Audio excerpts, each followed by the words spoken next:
What's going on, Badger Nation? Welcome to the PPC Den podcast. My name is Michael Erickson Facchin, and right now you are joined by Badger Nation, where we learn about Amazon advertising, all to make your Amazon PPC life a little bit easier and a little bit more profitable. If you are interested in the show and you want to learn more, we have a checklist of over 300 episodes organized and categorized. You can get that checklist in the description, learn a little bit more about what we're all about.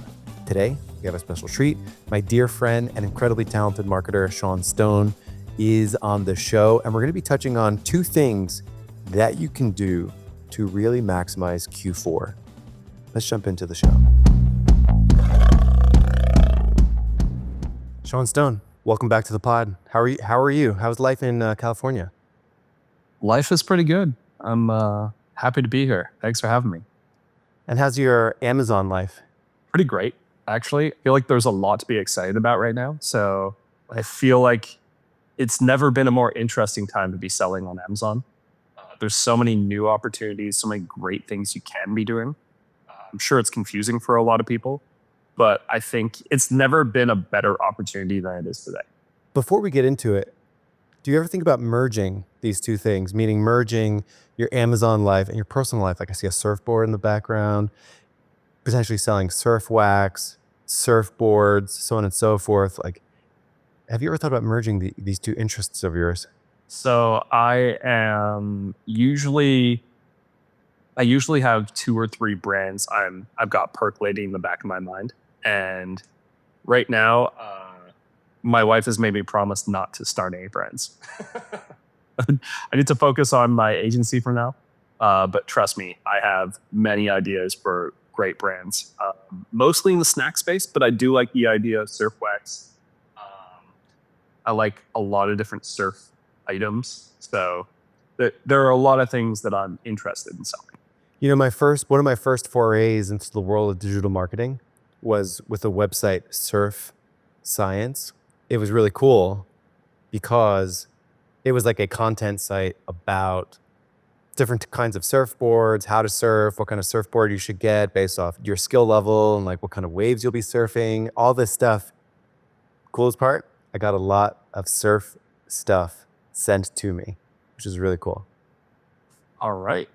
Well, feel free to forward that stuff over to me. I will absolutely put it to use. Today's like the last day of a hurricane swell. And so I might try to get out after this conversation, just in case. I love it. Well, let's get to it because I find it really interesting. And it's also really interesting. You know, we mentioned like becoming a seller. You have an agency. I love sharing like broad views on things, meaning you're able to see inside a lot of different accounts and you're able to observe inside of a lot of different accounts. You know, this is the way that I interact with campaigns as well. I get to see a ton of different stuff and I get to see what's working. So I have a question for you. What's working today? Q4, 2025. What comes up for you when I ask that question? A lot of the principles that have been working for years are still working, you know, all that kind of stuff. But there are two like really like brand new things. There are two things that didn't exist last Q4 that are absolutely mind blowing. And I think that they're going to have a huge impact on sellers, whether you ignore them or whether you pay attention to them this year, because they're gigantic opportunities. So those two things are Amazon Marketing Cloud, specifically the audiences. And then everyone's talking about Amazon Marketing Cloud. I think the bigger thing that nobody's talking about is the new deal rules. That is going to have a freaking huge impact on Q4 this year. It's going to be massive. So yeah, those are the two things where I'm like, I can't believe like 2025 is the year I'm the most excited about Q4 of every year that I've done this. And I think it's true too. Like there's always more and added complexity to digital marketing, which makes it really exciting. I would say that the pace of everything has increased in many, many ways. Like AMC was released and that was like a little keyhole, but then you step inside, it's gigantic, the amount of things that you can do. And we've talked about it before on this show, the fact that you can combine audiences plus Amazon typical Amazon targeting methods is really interesting. Generally, in the e-commerce world, any kind of audience-based targeting is usually going to do better than a non-specific ad. So the fact that you have Amazon, which has some of the highest conversion rates out of any e-commerce ad, combined with audience targeting native inside the advertising platform, is still such a great opportunity. We mentioned this on the show before. So I'm curious how you are using it. Like if you were to say, like if I were to push you and say, right now, if you had just one Amazon Marketing Cloud audience to start today for a brand new client, what would that audience be, do you think? I think it's important to say that if you have a brand new account that has very limited data, the answer is going to be very different. So like if you've only been selling on Amazon for 3 months and then you get an Amazon Marketing Cloud instance, the answer is clicks but did not purchase. If you have an account that's selling lots of product, 50 grand, 100 grand, 200 grand, $1 million a month, then the main audience that I would start, again, if I could only do one, is high likelihood or high intent. It used to be called high likelihood to purchase. Now I think it's called high interest. And that audience has been incredibly effective. Amazon doesn't really tell you what high interest means. It just says like based on their search information. Like great, thanks Amazon. That's very specific. But that audience has done really well. If you are just getting started for the very first time on Amazon Marketing Cloud, that's one you can do without code, without writing SQL, without even talking to AI. You can just take that one and run. Yeah. I think the umbrella of behavior-based targeting, meaning these people have done some behavior to indicate that they're more commercially inclined, is like the way to think about it. It's like, okay, I can have anyone searching for my kind of product, or I can have people that maybe add it to cart, or maybe have already viewed my product, or maybe Amazon dubs them high interest, meaning they've had a lot of activity, but they haven't purchased yet. Like the ability to have this umbrella of people who are more likely to convert is huge. And it's like such an easy thing to wrap your head around. And let's talk about that. So you mentioned like there's varying levels in which you would launch. For an aged brand, like someone who's already humming along, 100,000 plus sales a month, would you, out of the umbrella of sort of like retargeting or more commercially inclined, are you thinking about running all of them? Or are you thinking about one at a time? Like, how do you structure the hierarchy of audiences? Like what to do first, second, third, all of them at the same time? Talk us through how you have been navigating that. Really, what I'm thinking about is I'm thinking about like the way that somebody might buy this product, right? So if I have a best-selling product, like one of the top 5 products in my category, or just like the best product in my catalog, that one I'm definitely starting with high intent to purchase or high interest to purchase, whatever we're going to call that. We still call it high likelihood because that's the old name, high likelihood to purchase. So that is the way I'd think about it. If I have a product I'm trying to grow and maybe doesn't have the best conversion rate, we know it's a good product, it may not be the most rankable, like it's not going to end up at the very top of the page, then the one that we're going to mess with is usually added to cart but did not purchase, because there's a good chance that that person may just need to come back to purchase. And then for lower conversion products, and especially if they're a higher price product, the one that I really like and that I've seen work quite well is multiple detail page views but did not purchase, especially if you go for like 3 plus views. Because if you think about it, like if I'm looking to buy something that's expensive, I'm going to go read the page over and over and over again, because I'm like, do I need this? This is more expensive than I want to pay, but maybe it's worth it. And if you have somebody in that category, you want to retarget them over and over again, because there's a much higher chance they're going to buy than just cold traffic or unsegmented traffic. Very well said. Someone selling a $10 cell phone case is likely not going to benefit a lot, meaning like they might be able to create a campaign that has a higher conversion rate, but then when you add the initial campaign and the AMC based campaign, they're going to be like at an unsustainable total ACoS perhaps. But if you're selling a 75, if you're OtterBox though, and you sell an $80 cell phone case, you can probably get away with that first touch as well as invest in retargeting. And when you combine that, you'll be bringing customers back who were not able to initially convert for some reason. So, I mean, yes. So it's sort of unlocking a classic e-commerce approach of sort of spending more on people who are worth it. And then, of course, you can verify this. If you were to think of like a sample account that like you looked at this week, what would you say is like an average ACoS difference for AMC-based campaigns versus non-AMC-based campaigns? Yeah. So I think a lot of it also comes down to how you run these campaigns. I'm not saying that to be like fancy. I'm a big believer in isolation. I think isolation on Amazon is really useful because if you're able to isolate, you're not going to overspend, double spend. You'll probably still cross over and stuff like that. But you'll get a lot of segmented opportunity that no one else is really going after. So I was showing you before this call an account where the account average is 42% ACoS for the month of September. Again, it's October 2nd, so we're just talking about last month. And I think the spend was 40 grand and the sales were like 115.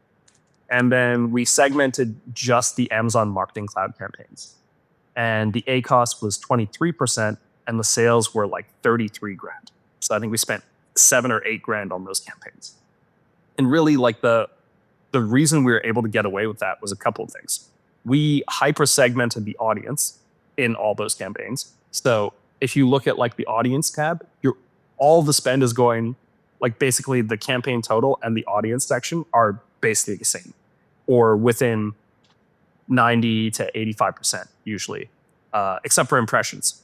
Okay, so you take an auto campaign, give it really low bids, and then a high modifier on the audience, and then you modify the rest of search and top of search placements after that. But you kind of have to do like multiplies because they don't add together. Like a 100% top of search modifier on a 900% modifier doesn't equal 1,000, it equals 1,800.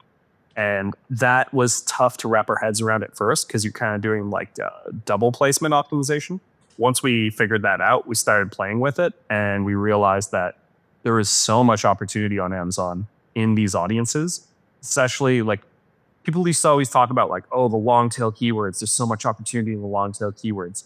But then I was like, show me the proof. Like there's nothing. Amazon Marketing Cloud with automatic targeting is where we find long tail keywords that convert at scale. It makes sense. You're taking broad generalized targeting, but then you're specifying to a certain group of people, which allows you to pick up really good impressions because you're saying auto campaigns are so interesting. I've shared this before, but at one point in time, someone made a typo in their bidding. So their general campaign structure was like unlimited budget. So the budget was like $1,000 a day, but they were only spending maybe 100 or so. And then they made a typo in their bidding. So like instead of like $1, they made it $10, like really extreme bids. And you would think that, okay, at $1 bid, like at a reasonable bid, like I should be near some level of impressions, but they had like 10x'd the amount of stuff that they were showing up for. So their auto campaigns are so fascinating that there is so much visibility out there that could be captured with sort of the right kind of bid. So being able to take that sort of core concept that auto campaigns can have immense reach, which is really exciting, and then merging it with an audience. Well, okay, so the thing that really surprised us that has been, like we've been able to do this a bunch of times in a row on different accounts with different types of products, is if you can get an auto campaign with an AMC audience really dialed, it's like finding a new exact match keyword in your account. Like we have auto campaigns with a like 60% conversion rate at top of search. And it's crazy the kind of stuff that you can find in there because it's just like a completely unexploited audience because it's 2025. A lot of people have not really had time to play with this. So a lot of people who are maybe like overseas competitors, like they haven't necessarily Like they're too focused on having a low cost and that kind of thing to really dive deep into the more advanced tactics. Like these kinds of things are huge opportunities for the average seller, the average like mid to large size brand in 2025, because a lot of people haven't figured this out yet. Like there's a big arbitrage opportunity. Well said. So if anyone's listening, needs some homework, go inside, create an auto campaign, give it low bids, and then stack on, depending on the size that you have, if you're able to do add to cart, no purchases, high interest audiences, multiple detailed page views, maybe 3 or more, merge that in and let us know how it works out. The second thing that I wanted to touch on is you mentioned deals at the start of the show. Deals in general, I would put under the category, I heard a quote, which is price optimization is the highest leverage activity anyone has to sell anything online. Meaning, if you apply a coupon or you change your price, it doesn't take that long to do. Like creating an auto campaign, thinking of audiences, like your first time doing it, it might take you a couple hours. But creating a deal, walk us through that process and why do you think it works so well? I want to do that, but I just want to make one disclaimer about auto campaigns. You need to look at them every single day. And please, for the love of God, start with a low budget, because those campaigns can run away really quickly if you're not paying attention to them. So just disclaimer. I would like to believe all the listeners out there of Badger Nation do look at their campaigns every day, but it's a good reminder. Yeah. So when it comes to deals, I mean, we've seen deals, like we've seen the exact same PPC playbook get completely transformed an account once you start layering deals on top of it. And we've actually seen deals plus a reduction in PPC spend grow overall sales and overall profits. Using deals strategically has been something in our arsenal that we've been using for maybe, I don't know, call it a year and a half. And I wish I'd been doing it for longer. I'd always been a bit of a deal skeptic. And then once I started really learning about how deals can have a big positive impact on an account, I definitely switched to being more of a deal bull. The big thing with deals is they have a huge impact on your conversion rate. You run them, and like you said, as soon as the deal starts, you notice. Assuming, of course, you run it on a product that deserves to have a deal. So, you're not going to take your worst selling product, put it on a deal, and then suddenly have it work, But that is a wish of many people. And it's much harder to go from 0 to 1 than it is like 1 to 2. So like making your best products even better is typically easier than trying to revive something from the dead. Well, here's the thing. If you put your product on deal and still nobody buys it, right, it's your product's problem. Like it's a product problem, not like people love deals. Like everyone loves getting a good price on something. If you give someone what you think is a good price and they still don't buy it, that's a product problem. Yeah. Basically, deals have changed in 2025. They changed in June, and the changes have been, I feel like they've been decently well publicized, but I don't think anyone's really thought through the implications of it this year, and especially not for Q4. It's interesting. I feel like a lot of marketers that talk about Amazon marketing, PPC gets a lot of attention, SEO gets a lot of attention. I feel like sometimes deals almost get forgotten about. Like a lot of professional marketers seem to think it maybe like that's the seller's responsibility to like worry about that. Like I don't really want to pay attention to pricing necessarily or deals or sort of like, I would call it like overall market strategy. But I think there's immense value if you are a marketer to think about these things, to sort of think full funnel, to think full market for a particular product. I think it unlocks a lot of opportunity, and I'm sure it makes your life easier once you're inside campaigns and you're optimizing PPC campaigns. It gives you a lot of tailwind pushing you forward. Yeah. I mean, I'm of the opinion that if you're someone who's helping someone grow on Amazon, ignoring deals is like forgetting that there's a whole other, it is like ignoring Amazon Marketing Cloud, like there's a whole other thing you could be using to grow your business. Maybe I'm in the minority there, but I just think it's such a big opportunity. And it's something that has a big impact on rankings, has a big impact on your PPC spend, and it actually has a very positive impact on all your AMC campaigns. So that's another thing that you might want to think about. Yeah.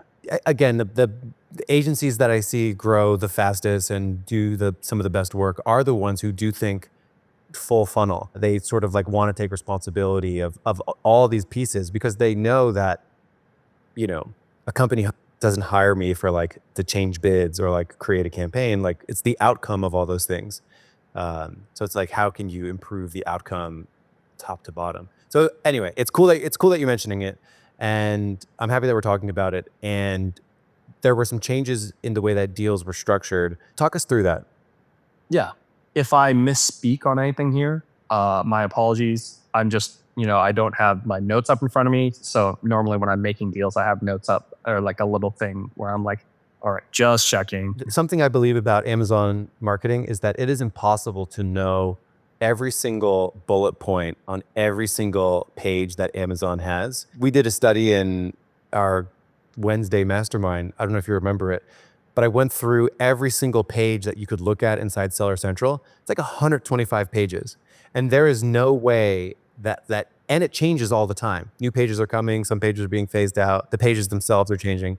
And it's like, there's no way that you can possibly remember every single thing every single time. So positively, like, the best marketers know that I'm going to need to like double check if this is the same as it was 3 months ago. And a lot of times it's not. So Yeah. what do you recall?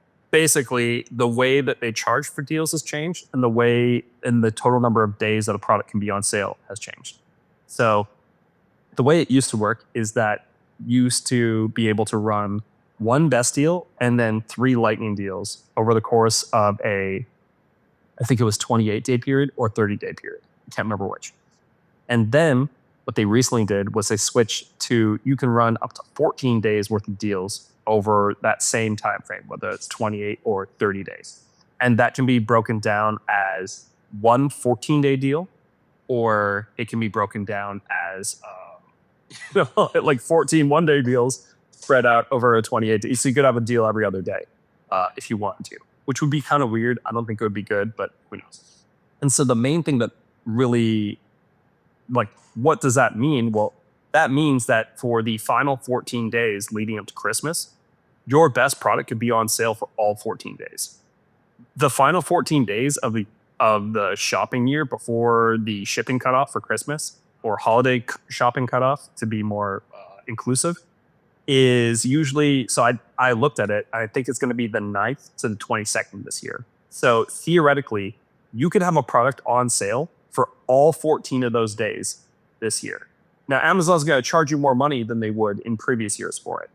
But you can have a deal for every single day that someone is insanely highly likely to buy your product. And this works really, really well, especially when you have already been layering on new Amazon Marketing Cloud audiences and things like that. And we know this because we've been running deals all year, and we've been noticing that our AMC campaigns absolutely pop off, because every time you run a deal, it's like your own little mini Q4 or your microdosing Q4. And so watching your AMC campaigns pop off when you run a deal has been great to see, because it gives us more insight into what we can expect. But more importantly, you can now run this longer deal on your best products during the best time of year. It's incredible. It's such a powerful opportunity. It's crazy. Deals are not free to run, right? Of course. It cuts into people's overall profitability. What do you generally notice? What lift are you expecting for a product? Like, let's say a product is doing $10,000 a month in profit. So profit, bottom line profit. And you begin to run a deal. What would you expect that product to do in that month with a 14-day deal in the middle of it? Well, if you do it wrong, you'll have way less profit. But how does one do it wrong? Don't adjust your PPC at all. always like try to always keep your campaigns in budget. All that kind of stuff I've seen have a very negative impact on your overall. So you do some cost control in PPC to be sure that you're not spending at the same level that you did when you now have technically lower margin per sale because of the deal. Got it. Yeah, well, and the other thing too is you want to make sure that you're really spending adequately on your ranking campaigns, but only spending up to a threshold you're comfortable with, because when you have a deal, your rankings have your rankings improve. And the reason they improve is because you're getting more organic sales than normal, because you're one of the few ones with a big badge that says limited time deal in the search results. But then on top of that, your PPC converts at a higher rate. And so you're getting more sales on the keywords that matter at a higher velocity. And so if you have a ranking campaign that has a $100 budget a day and usually you only spend 40, you can expect it to spend all 100 if you let it on Amazon during the deal days. So what you might want to do is you might want to go in and cut your budgets on all your ranking campaigns to maybe like 20% more than what they actually spend in a day. And then after you do that, go and make sure that your highly profitable campaigns are really optimized for that huge spike in traffic that you're about to see. And so that can have a profit boosting impact. I've seen 15, 20, 25% increases in profitability thanks to a deal like month over month. That's something that has been like we've observed time and time and time again. As long as you make sure that you're controlling costs in other areas, the deal fees actually end up netting out to just being like a different form of PPC spend. Exactly. Yeah. Yeah. Would you say if someone is going to run a deal throughout the year, whenever they can, they're running a deal throughout the year, should that be like, if they bake that into their normal price and they increase their pricing somewhat to account for running consistent deals, does it end up being as if they just had a lower price all year? What do you think about in terms of pricing and then running deals consistently? I don't think it's a good idea. I think the better play is to sell at the same price all year, but then have a deal price that's like lower than the market and just cut your PPC more and more if you have to, because the deals are going to be what really, really shoots you up the rankings. And if you have a good price during the non-deal, you can turn PPC back up to sustain yourself there instead of focusing on something else. So that's the way that I would encourage you to think about it. It can be a lot more effective if you do it that way. Well said. When you are considering those things, do you do any study of similarly priced products as like a way to understand, like, what if someone's product was like over market and they run a deal and it doesn't give them much impact? Like, have you ever seen a situation like that where maybe the product was mispriced to begin with and so the deal isn't that attractive? Yeah, I mean, it's definitely something we played with. Usually we can tell, I would say 9 times out of 10, we run a deal, we have a good idea of what's going to happen. I mean, like, I don't have a crystal ball, but like, I can tell pretty quickly if a product can go from 10th to 5th just based on their conversion rates. And then if the deal goes well and we go from 10th to 5th, I can look at our conversion rate during the deal and say, okay, it's highly likely that we're going to stay after the deal, or it's unlikely we're going to stay after the deal just based on the performance of the deal itself. Because in my opinion, Amazon ranks you not just on your total sales, but also your conversion rate to that keyword, because Jeff wants somebody to just show up and buy on repeat. And so he doesn't want them to have to scroll past a bunch of people before they buy the thing they want, even if it makes more sales on that keyword. So conversion rate is really the thing that's been over and over again determining product performance long term. Of course. I think if Amazon sees someone show up to Amazon and they scroll, they click, and they don't buy something in that session, they consider it like a failure of like whatever products they showed these people, they didn't buy anything. And like, that's a failure I think Amazon would consider that a failure. So like monetizing every session is something that they're really interested in. So if someone has a great product, but just has a weak conversion rate, like lots of people are just bouncing off. Amazon is going to penalize that product for sure. So absolutely, conversion rate and revenue per session, I think, is something that Amazon's studying for everyone.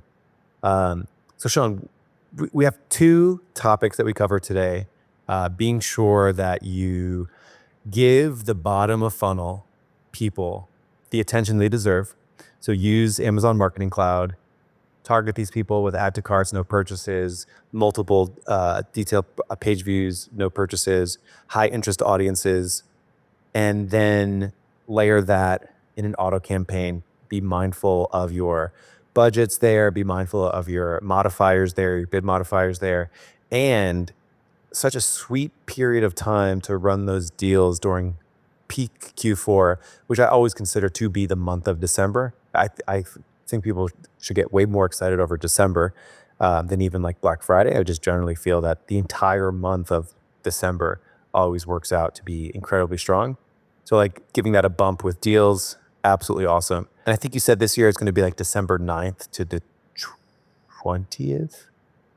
22nd.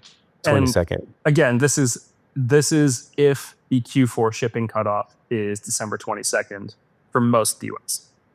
Then that's going to be peak shopping, and December 23rd, traffic's going to fall off a cliff because that badge of won't arrive before Christmas is going to be on the page. Awesome. So two very actionable things, and of course, tracking your profit when you do those deals to be sure that you're not shooting yourself in the foot for sure. Thank you so much, Sean. Any closing thoughts for that summary? 2025 is the best year to be selling on Amazon. It's never been better than it is today. But you got to do the right things. I'm so excited. I think I'm hyped. I can't wait. I think many people would disagree with you and they would say, great. It was much easier. There was a time, I think they would say there was a time where I didn't have to worry about any of this. I would just put a product and it would sell. I didn't have to even do PPC, or I didn't have to even think about my PPC campaigns. And some people would say, those were the good old days. And you know what? That's okay. But the opportunity has only gotten bigger since then. And so, yeah, you have to try a little bit harder. You have to be a little bit more of a real business person. But the opportunity is immense. And I think a lot of people are about to be caught flat-footed. I mean, you have to have an engine to continuously learn and optimize. That is a must. I mean, I would say that's true for any business that generates revenue from the internet. I would even say it's starting to extend out to local businesses that don't pay attention to technology and so on and so forth. I would also say where there is like more stuff to do, those that take advantage of it are generally going to come out on top. Well, thank you so much for coming back on the PPC Den podcast. Your links are in the description, and you have how much more time until you can capture this sick hurricane swell? I have 1 day. The hurricane swell is about to go off. Today's the last day. Apparently it's been amazing all weekend, but I have been moving, so I haven't been able to get out there. But yeah, this hurricane swell, I can't wait to get out. Is your surfing going to be impaired by all the microdosing on deals that you've been doing? Here's the thing. No matter how much I microdose deals, I'm still macrodosing surfing. So I'll be okay. Awesome. Well, Sean, thank you so much for coming back on the PPC Den. Everyone right now should be going and creating some AMC audiences, smacking it into a auto campaign and thinking about their deal strategy. It is always an absolute pleasure. We mastermind every Wednesday together, and I absolutely love it. So thank you so much. Have a good one. Everyone else, I'll see you next week here on the PPC Den podcast. I've launched campaigns and picked keywords. I've got my bids, set placements too. And bad mistakes.